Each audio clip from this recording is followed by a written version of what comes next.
Congressman Frank, a year ago here in Davos, we did not have Dodd-Frank. We didn't have financial reform. Looking at the past year, is the U.S. banking system now substantially more sound, more safe? Yes, actually, I would say we had half of Dodd-Frank last year. The House had passed the bill, but the Senate hadn't, and you're right, it really was very important.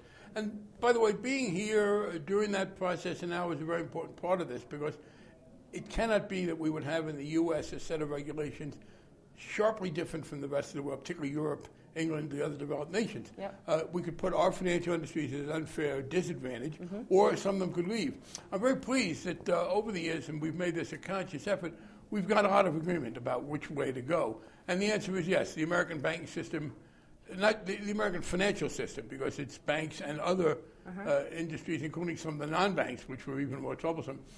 We are much better prepared now. We are much less likely, you can never be sure, we're much less likely to have a crisis caused by financial irregularities. Well, what's the most important, the most impactful change you've seen this year? Because still all the rules aren't even written. No, but a couple of them are written into law, and people know they're there. My own view, given the way we had this crisis, is that the most important thing we did was to require people who make loans and then sell them. It's called securitization. Yep. You lend money, you package all the loans, and then you sell them. Until we passed the law last July, you could make those loans and sell the entire loan, and whether or not the loan paid off was then no further concern of yours. And we have included risk retention. People call it skin in the game.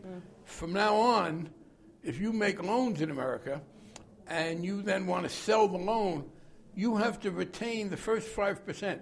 In other words, the first 5% of the losses will come out of your hide.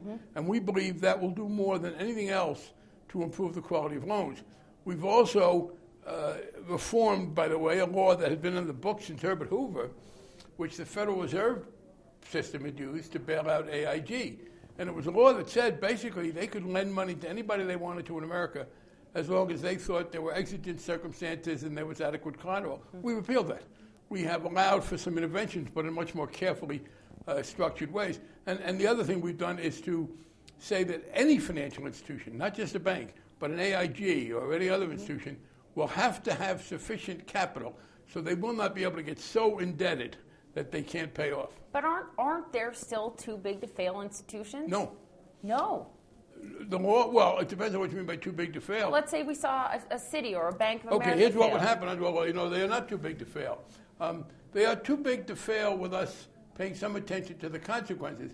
But here's what will happen, unlike in the past. In the first place, if an institution, any financial institution, can't make its payments, it is dissolved. It is out of business. I mean, Sarah Palin was half right. It was good for her. There are death panels in the bills we passed last year, but there are death panels for large financial institutions that can't make it. If a large institution fails, first of all, by law, it is dissolved. The shareholders are wiped out. The CEO and the board of directors are fired. There is no more institution. Now, it may be in some of these cases where they are so interconnected that they've got debts that you have to deal with. But they're not too big to fail. They have failed. But that's what we saw with AIG. It was the interconnectedness that was the fear. Okay, but you didn't see that with AIG. AIG is still alive today. AIG got a large infusion of capital, first from the Federal Reserve and then from the Treasury, and it's still alive. One thing we're saying to people is, by the way, there was going to be a disincentive. If our law had been in effect, AIG would have been wiped out. The shareholders would have been wiped out. Secondly, and here's the other big difference, under AIG, the money came. President Bush's people felt they had to step in. So the money for AIG came during the Bush years from the Federal Reserve and the Treasury. The Federal Reserve is part of the Treasury. Today, if there has to be some paying of the debts, it comes from other financial institutions.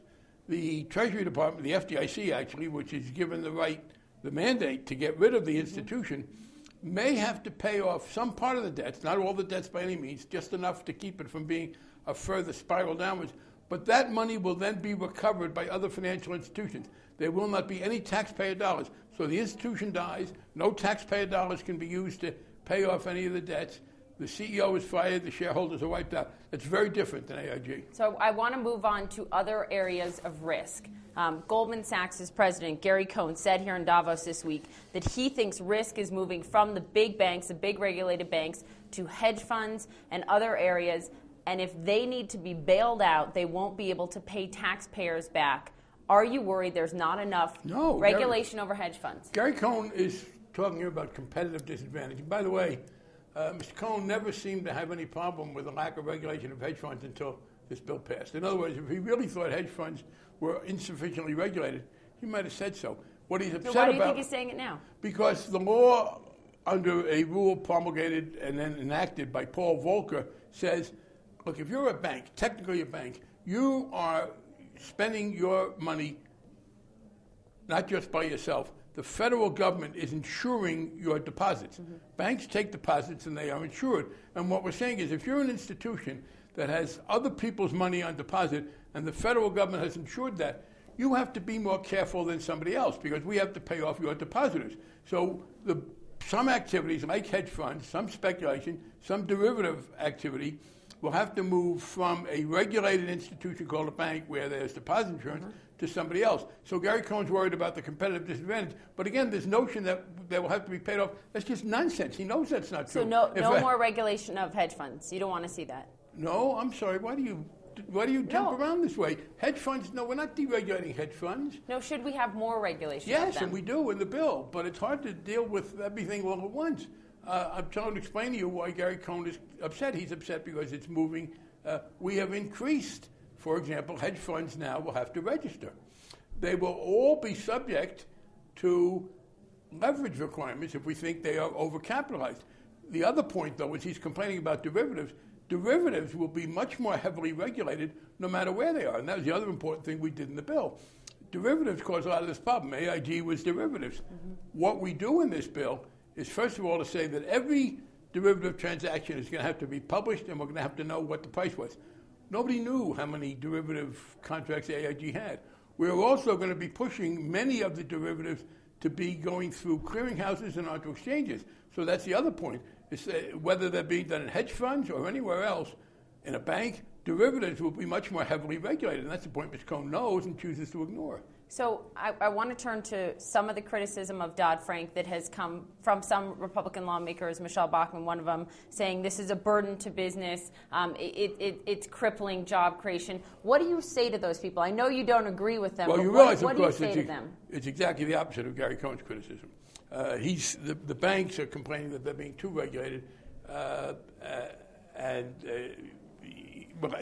he's saying that the hedge funds are under-regulated. Right. She's saying that they're too regulated. The answer is that it's simply nonsense. The job killing came from the collapse of the financial system. Mm-hmm. We lost more jobs beginning in 2008 because of the collapse of the financial system. Ms. Bachmann makes a very unsubstantiated claim. I'll tell you, here's what she argues. We set up an independent consumer bureau. We took away from the banks the power to protect consumers, which from the bank regulators, right, which they hadn't used, and we set up an independent consumer bureau.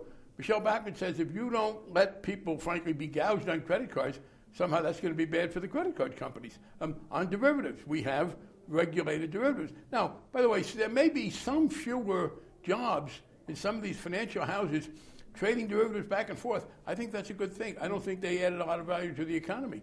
But the notion that by requiring banks to have enough capital, by promoting leverage, that you were undercutting jobs, makes no sense. It's exactly the opposite. It was a failure, the lack of regulation, that led to these crises that cost us jobs.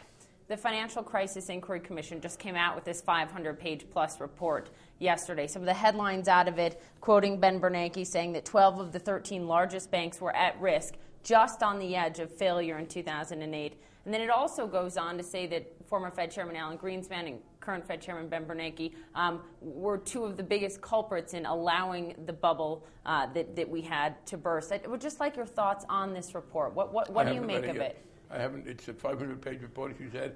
I've been here in Switzerland trying to coordinate international responses, so I haven't read it. I will say, with regard to Mr. Greenspan, he's been very explicit. A large part of this problem came from mortgages that were made that shouldn't have been made and were then bundled up and securitized.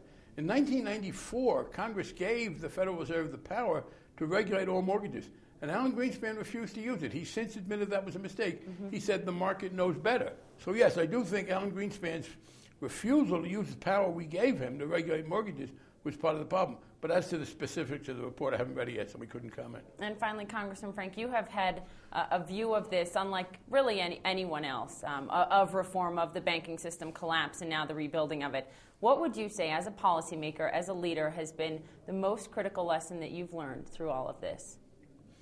That we have to think somewhat pessimistically, that taking an optimistic view of things may be good for your mood, but not good for policy. And we've begun to do that more. We have what we call stress tests for the banks. I think you have to look at what the worst case scenarios are going to be. And the other is an affirmation of something our mothers told us, personal responsibility. Because they go back to saying the single biggest thing we did was to say you can't make loans and then sell the whole loan and have no responsibility if the loan goes sour. And that's why we have put risk retention in there. We have said you can't play with other people's money.